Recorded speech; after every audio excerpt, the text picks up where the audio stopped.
Hello everyone, welcome back to our channel. आज हम शुरू करने वाले हैं द जुवेनाइल जस्टिस एक्ट 2015 का चैप्टर नंबर 10। और ये इस एक्ट का पूरा एक्ट का चैप्टर नंबर 10 आखिरी चैप्टर होगा, जिसके अंदर हम डिस्कस करने वाले हैं सेक्शन 90 से लेकर 112 तक। अगर आज ये पूरा चैप्टर हो जाता है तो हम ये आज ख़त्म कर देंगे, वरना कल हम इसको किसी भी हालत में ख़त्म कर देंगे। और अगर हम आगे बात करें तो इससे पहले कि हम आगे बात करेंगे तो मैं आपको इन्फॉर्मेशन देना चाहता हूँ कि हमारा Rajasthan rent control act, probation of offender act, negotiable instrument का चैप्टर नंबर 17, और हमारा जुवेनाइल जस्टिस एक्ट जो अभी ऑनगोइंग चल रहा है, और डोमेस्टिक वायलेंस एक्ट, वो भी हमारा कल के सेशन तक या परसों के सेशन तक हमारा खत्म हो जाएगा। मेरा कहने का मतलब ये है कि हमने राजस्थान से संबंधित जितने भी माइनर एक्ट हैं उनको हमने लगभग लगभग कंप्लीट कर लिया है, और जो थोड़े बहुत बचे हैं वो भी हम बाय द एंड ऑफ सितंबर खत्म कर देंगे। तो शुरू करते हैं हमारा आज का सेशन, जो कि बात करेगा चैप्टर नंबर 10 की। और मेरी कोशिश रहेगी कि इसको आज या कल के सेशन में इसको मैं पूरा खत्म करवा दूंगा आपको। और इसके अंदर आपके सेक्शन आएंगे सेक्शन 90 से लेकर 112 तक। तो शुरू करते हैं हमारा चैप्टर 10। अब चैप्टर 10 है, इसको हम किस नाम से जानेंगे? मिसलेनियस के नाम से। किस नाम से? Chapter number 10 miscellaneous. अब इसके अंदर सबसे पहला सेक्शन कौन सा आता है? 90।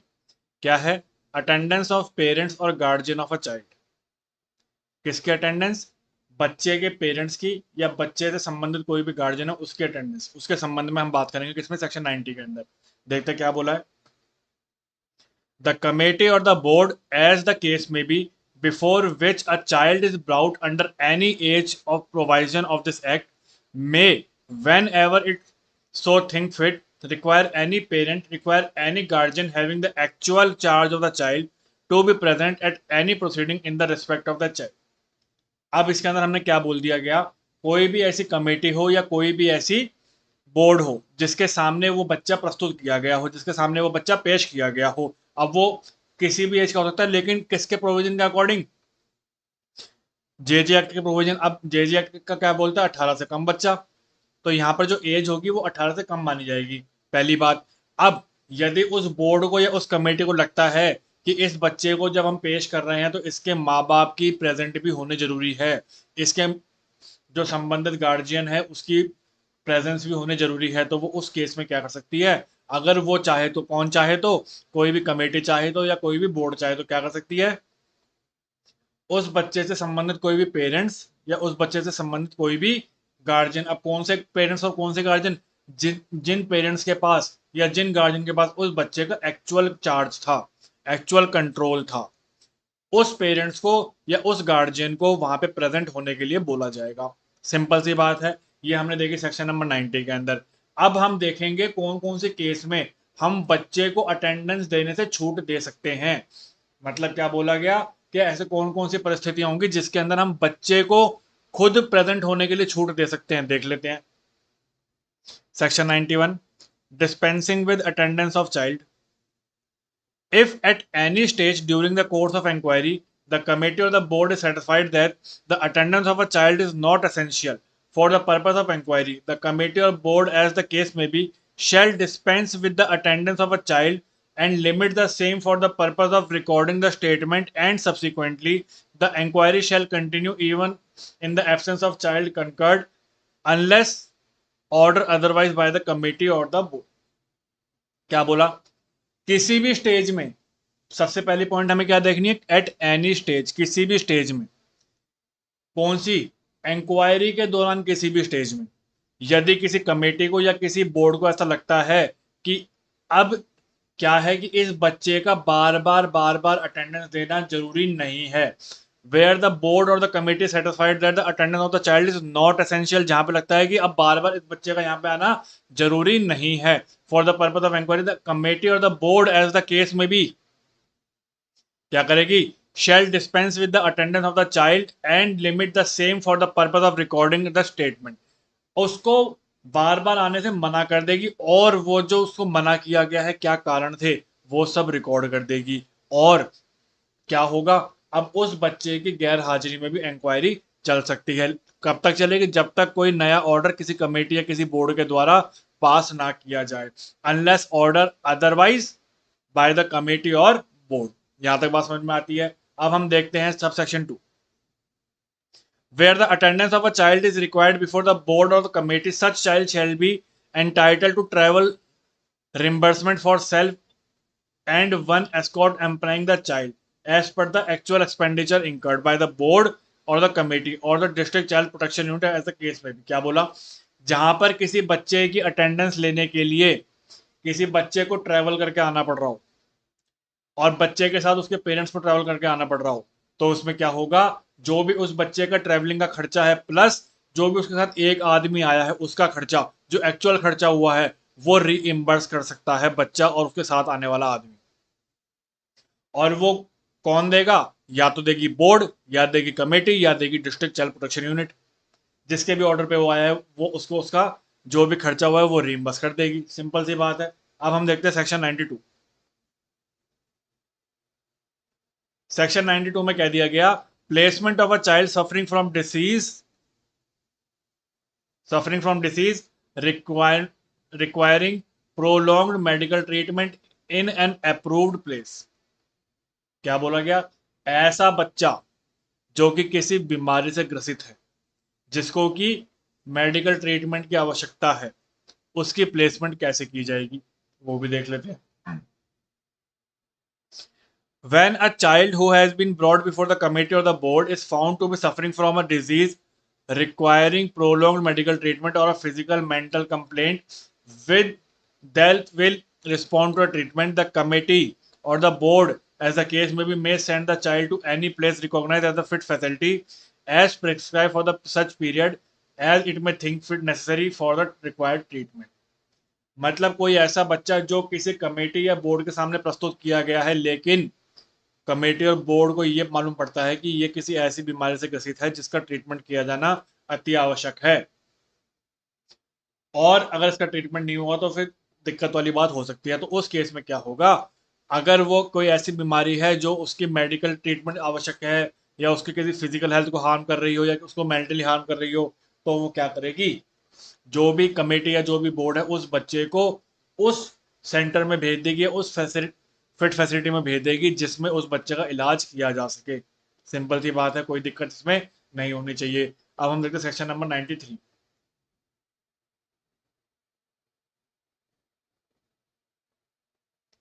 सेक्शन नंबर 93 में कह दिया गया साफ साफ आपको, transfer of a child who is mentally ill addicted to alcohol और अदर थिंग। अब कोई ऐसा बच्चा है जो नशे का आदी हो रखा है, जो अल्कोहल का आदी हो रखा है, जो किसी मेंटली बीमारी, मानसिक बीमारी का आदी हो रखा है, ड्रग्स का आदी हो रखा है, किसी नशीले पदार्थ का आदी हो रखा है, तो उस बच्चे को ट्रांसफर कहाँ कहाँ किया जा सकता है, तो कौन करेगा, कैसे करेगा, वो हम देखेंगे 93 के अंदर। देख लेते हैं। Where it appears to a committee or a board that any child kept in special home, observation home, children home institution in pursuance of the provision of this act is mentally ill, addicted to alcohol, other drugs, which lead to behavioral change in a person, the committee or the board may order removal of such child to a psychiatric hospital, psychiatric nursing home, in accordance with the provision of the Mental Act 1987 or the rule made under this act। क्या बोला? यदि कोई ऐसा बच्चा आ जाता है किसी committee या बोर्ड के अंतर्गत, जो कि कहीं रखा गया था किसके अंदर, किसी स्पेशल होम में, किसी चिल्ड्रन होम में, किसी ऑब्जर्वेशन होम में, या किसी अन्य इंस्टीट्यूशन में, और बाद में ये मालूम पड़ता है कि ये जो बच्चा है ये नशे का आदी हो रखा है, ये अल्कोहलिक हो रखा है, ये ड्रग्स के बिना नहीं रह सकता है, ये किसी मानसिक बीमारी से पीड़ित है, ये सब चीज़ें मालूम पड़ती है, और उससे ये मालूम पड़ता है कि इन सब चीज़ों से उसके ऊपर क्या आ जाता है, बिहेवियरल चेंज आ जाता है उसके ऊपर बार बार बार बार। तो उस स्थिति में क्या होगा, जो भी कमेटी होगी, जो भी बोर्ड होगा, वो क्या करेगा, उस बच्चे को उस special home, children home institution से हटा करके कहाँ भेज देंगे, साइकेट्रिक हॉस्पिटल में, साइकेट्रिक नर्सिंग होम में, ताकि उसका बेटर ट्रीटमेंट हो सके। और वो कौन से एक्ट के अंदर भेजेंगे, मेंटल हेल्थ एक्ट 1987 के अंदर। यहां तक बात समझ में आती है। अब हम देख लेते हैं subsection 2। In case the child has been remove to psychiatric hospital or psychiatric nursing home under subsection 1, the committee or the board, on the basis of the advice given in the certificate of the discharge of the psychiatric hospital or psychiatric nursing home, order to remove such child to integrated rehabilitation centre for addict or similar centre maintain by the state. मतलब ये हो गया कि अगर उसको हमने psychiatric hospital में या साइकेट्रिक नर्सिंग होम में भेज दिया, उसके बाद भी कोई चेंज नहीं आ रहा, और साइकेट्रिक हॉस्पिटल या साइकेट्रिक नर्सिंग होम ये कह देता है कि जी ये बच्चा तो बहुत बुरी तरीके से ग्रसित हो रखा है, ये बच्चा तो बहुत बुरी तरीके से नशे का आदी हो रखा है, तो अब उनके रिकमेंडेशन पे, किसके रिकमेंडेशन पे, जो भी साइकेट्रिक नर्सिंग होम है या जो भी साइकेट्रिक हॉस्पिटल है उनके रिकमेंडेशन पे उस बच्चे को कहाँ भेजा जाएगा, इंटीग्रेटेड रिहेबिलिटेशन सेंटर में भेजा जाएगा, और जो कि कौन गवर्न करेंगी, राज्य सरकार गवर्न करेंगी। अब उसमें उसका क्या होगा, उस बच्चे की मानसिक बीमारी का इलाज होगा। अब उसके अंदर क्या क्या इंक्लूड है, अगर वो बच्चा किसी नशीले पदार्थों का आदी है तो उसका भी रिहेबिलिटेशन वहां पे किया जाएगा। और and such removal shall only for the period required for the patient treatment of such child.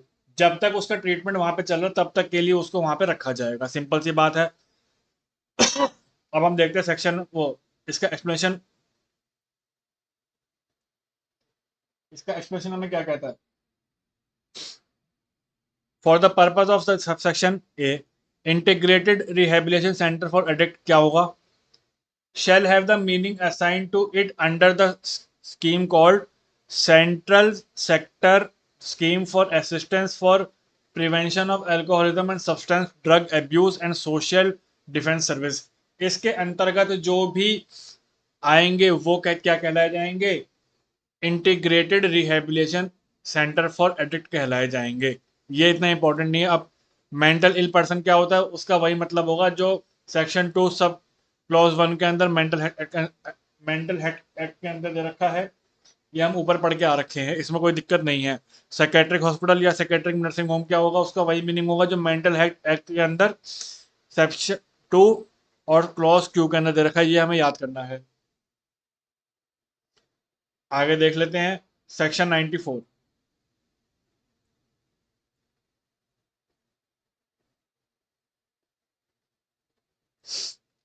Prison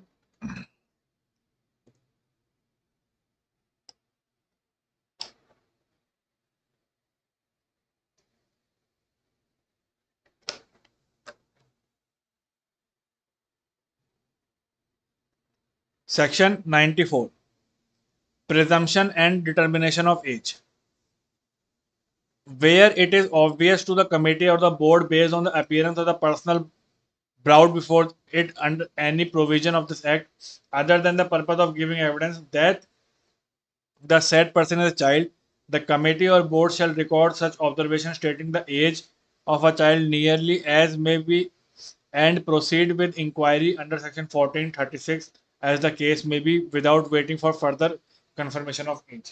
क्या बोला, जहां पर भी उस बच्चे को किसी कमेटी या किसी बोर्ड के आगे पेश कर दिया गया है, अब कमेटी या बोर्ड उस बच्चे को देख करके उसकी एज का ऑब्जर्वेशन करेगी, उसकी सारी प्रोसीडिंग पूरी करेगी और बिना किसी वेट के उस बच्चे के ऊपर कार्रवाई करवाई जाएगी, चाहे वो सेक्शन 14 हो चाहे वो 36 हो।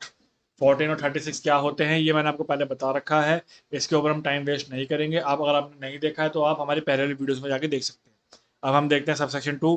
इन case the committee or the board has reasonable ground for doubt regarding whether the person brought before it is a child or not, the committee or the board as the case may be shall undertake the process of as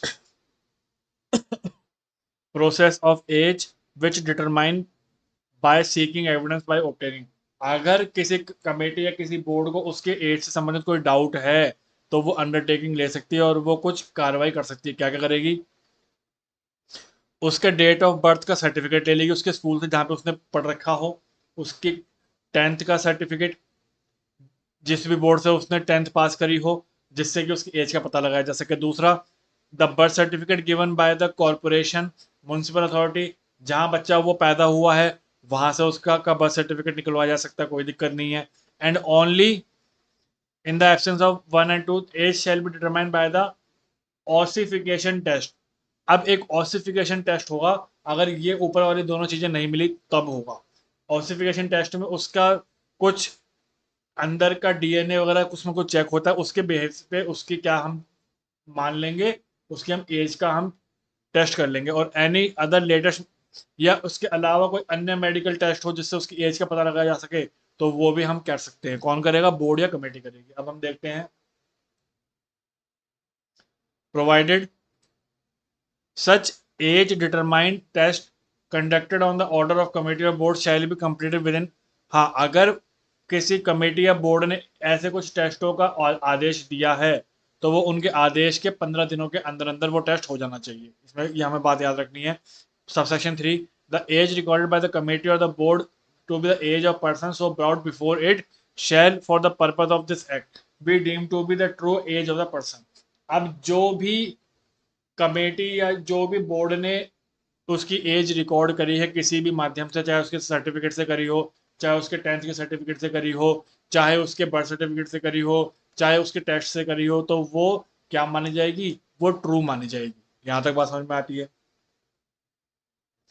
अभी तक हमने उस बच्चे को कहाँ कहाँ भेजा था? अभी तक हमने उस बच्चे को चाइल्ड होम में भेजा था, नर्सिंग होम में भेजा था, फिट फैसिलिटी में भेजा था। अब हम उस बच्चे को कहाँ भेजेंगे? उस बच्चे को हम उसके घर में भेजेंगे। क्या है? 95, transfer of a child to place of residence. Residence में उसको भेज देंगे। तो कैसे भेजेंगे, क्यों भेजेंगे, वो देख लेते हैं। Subsection 1, if during the inquiry it is found that the child hails from the place outside the jurisdiction, the board or the committee, as the case may be, shall, if satisfied after due inquiry that it is in the best interest of the child, after due consultation with the committee or the board, the child's home district, order transfer the child as soon as possible to the said committee or board along with the relevant document following such procedure as may prescribe। मतलब क्या हुआ? जब उस बच्चे को प्रस्तुत किया गया किसी बोर्ड या कमेटी के समक्ष, तो फिर अब जब बोर्ड या कमेटी ने अपनी इंक्वायरी कर ली और उसमें ये पाया गया कि इस बच्चे की भलाई के लिए इसको हम इसके होम डिस्ट्रिक्ट में भेज देते हैं या इसके घर भेज देते हैं, तो वो अपनी सारी कंसल्टेशन के बाद, किससे? जिसमें वो भेज रहे हैं और जहां से वो जा रहा है, वो सब करने के बाद उस बच्चे को उसकी भलाई के लिए उसके होम डिस्ट्रिक्ट में भेज देंगे। इसमें कोई दिक्कत नहीं है। Provided that such transfer can be made in case of child in conflict with law only after the inquiry has been completed and the final orders pass. मतलब जब, और इसको हम तभी तभी भेजेंगे जब इसके ऊपर फाइनल ऑर्डर आ चुका है, तभी भेजेंगे, उससे पहले नहीं भेजेंगे। इसने साफ साफ कह दिया। अब हम देखते हैं अगला।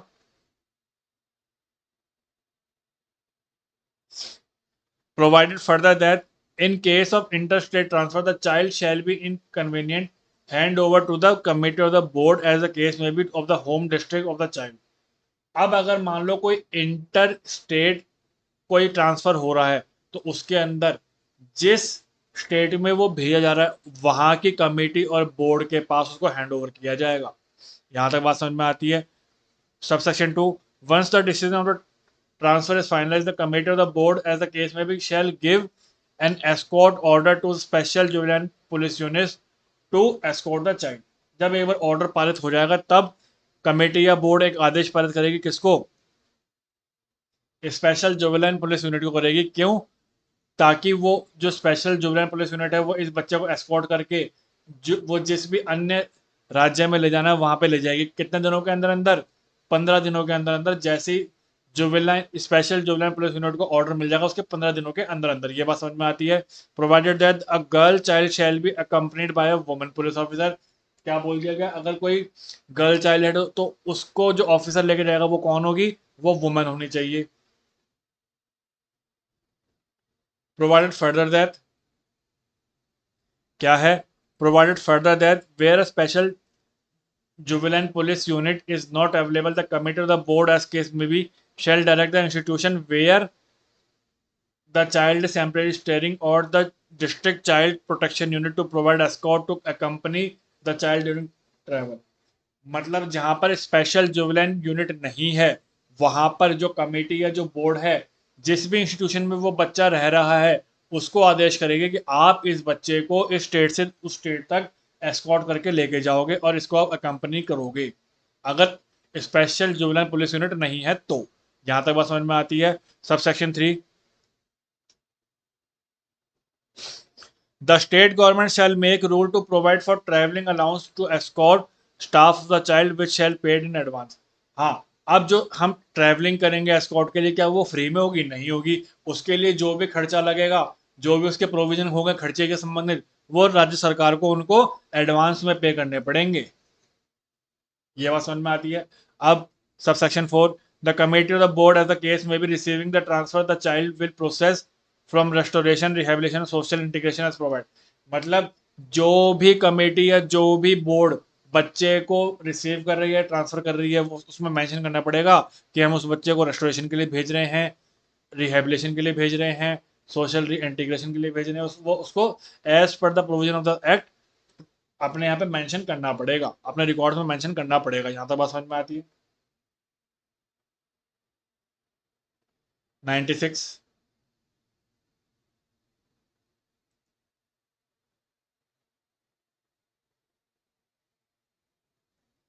क्या क्या अभी हमने बात की उसकी होम डिस्ट्रिक्ट तक की बात की थी। अब हम देखेंगे उस बच्चे को किसी अन्य पार्ट में हम भेज रहे हैं तो उसका क्या होगा। Transfer of a child between children home, special home, fit facility, fit person in different parts of India. Bharat के अलग अलग भागों में भेज रहे हैं उस बच्चे को तो क्या होगा। Subsection 1, the state government may at any time or on the recommendation of the committee of the board, as the case may be, notwithstanding anything contained in this act and keeping the best interest of a child in a mind, order the child's transfer from any children home, special home, fit facility, fit person to a home facility within a state or prior intimation to the concerned committee of the board। अब क्या है कि कोई भी राज्य सरकार है, अब वो किसके रिकमेंडेशन पे करेगी। पहली चीज यहाँ पे वो करेगी किसी कमेटी या किसी बोर्ड के रिकमेंडेशन पे। क्या करेगी, ट्रांसफर करेगी किसी भी बच्चे का। कहाँ पर, एक डिस्ट्रिक्ट से दूसरी डिस्ट्रिक्ट, एक स्टेट से दूसरी स्टेट करेगी। अगर उस कमेटी को या उस बोर्ड को लग रहा हो कि ऐसा करना इस बच्चे के इंटरेस्ट में है, तब अपनी मर्जी से नहीं करेगी। जब उस कमेटी या बोर्ड को लगेगा कि ऐसा करना इस बच्चे के हित में है तभी होगा, वरना नहीं होगा। Provided that the transfer of the child between similar home facility person within same district, the committee board as the case may be of the same district shall be competed to issue such order. Order मिलेगा तभी होगा, वरना नहीं होगा। Subsection 2,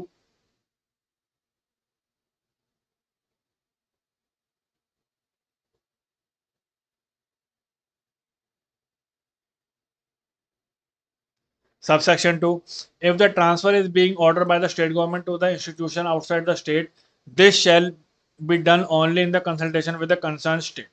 अब अगर कोई ऐसा ऑर्डर है जो कि पारित किया है राज्य सरकार ने, और ऑर्डर में क्या है कि इस बच्चे को दूसरे राज्य में भेजा जाएगा, तो इसके अंदर जो कंसल्टेशन अथॉरिटी होगी ना, वो दोनों राज्यों की राज्य सरकार होंगी, ना कि वहां के इंस्टीट्यूशन। अगर एक राज्य से दूसरे राज्य में जा रहे हैं तो जो भेजने वाली राज्य सरकार है और जो रिसीव करने वाली राज्य सरकार है, इन दोनों के बीच में कंसल्टेशन होगा, ना कि इंस्टीट्यूशन के बीच में कंसल्टेशन होगा। यहां तक बात हमें क्लियर है। The total period of stay of child in children home special home shall not be increase by such transfer. अब वो बच्चा स्पेशल होम में रहे, चिल्ड्रन होम में रहे, उसका स्टेइंग पीरियड इस ऑर्डर से ज्यादा नहीं बढ़ सकता। जितना ऑर्डर था उतना ही रहेगा। Order pass under subsection 1 and 2 shall be deemed to be operative for the committee of the board of the case may be of the area within the child sent. और कहाँ तक operative रहेगा, जहाँ पे उस बच्चे को भेज रहे हैं वहीं तक तो रहेगा। जहाँ के लिए एग्जीक्यूट करने को बोला है वो वहीं तक तो ऑर्डर रहेगा, इसमें कोई दिक्कत वाली बात नहीं है। 97 क्या कहता है।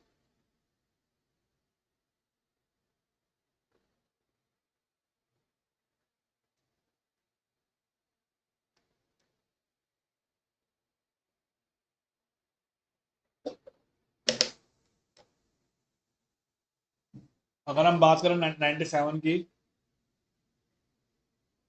Release of a child from an institution. अब एक बच्चे को इंस्टीट्यूशन से हम रिलीज कब करेंगे, कैसे करेंगे, वो देख लेते हैं। When a child is kept in a children home special home on a report of probation officer, social worker, or a government or a voluntary or NGO, as the case may be, the committee or the board may consider the release of such child either absolutely or with such condition। जब किसी probation officer ने, जब किसी social worker ने, जब किसी government ने, जब किसी एनजीओ ने, या जब किसी अन्य ऑर्गेनाइजेशन ने किसको रिकमेंडेशन दे दी, सरकार को रिकमेंडेशन दी थी क्या, कि भैया अब इस बच्चे को क्या कर देना चाहिए, हमें रिलीज कर देना चाहिए। अब चाहे उसको पूर्ण तरीके से कर दो या उसके ऊपर कुछ कंडीशन लगा दो कि देखो ये करना है, ये नहीं करना, यहाँ नहीं जाना, वहां नहीं जाना, वगैरह वगैरह, जो हम ऊपर पढ़ के आए हैं। It may think fit to impose permitting the child to live with parents, और उसको अलाउ कर देंगे कि अब तो अपने पेरेंट्स के साथ जाकर रहे, अपने गार्जियन के साथ रह जाकर रहे, और उसके ऊपर कुछ सुपरविजन भी लगा देंगे ताकि वो कोई गलत काम ना कर सके दोबारा। और any authorise person name in order, supervision किसका रहेगा, जिसका जिसका ऑर्डर में नाम रहेगा उसका सुपरविजन रहेगा। वो हम ऊपर पढ़ के आ रखे हैं, अगर आपने वो नहीं देखा है तो आप हमारे प्रीवियस वीडियो में देख सकते हैं। Willing to receive and take charges, educate and train. अब ऐसा भी हो सकता है कि जो बच्चा, अब किसी बच्चे की सुपरविजन लेने की किसी की इच्छा है तो वो ले सकता है, लेकिन उसके ऊपर सारा जिम्मेदारी रहेगी उसके एजुकेशन की, उसकी ट्रेनिंग की, उसके जो भी day to day rehabilitation process, उसकी सब जिम्मेदारी रहेगी उसके आदमी की, ये बात ध्यान रखना। अब प्रोवाइडेड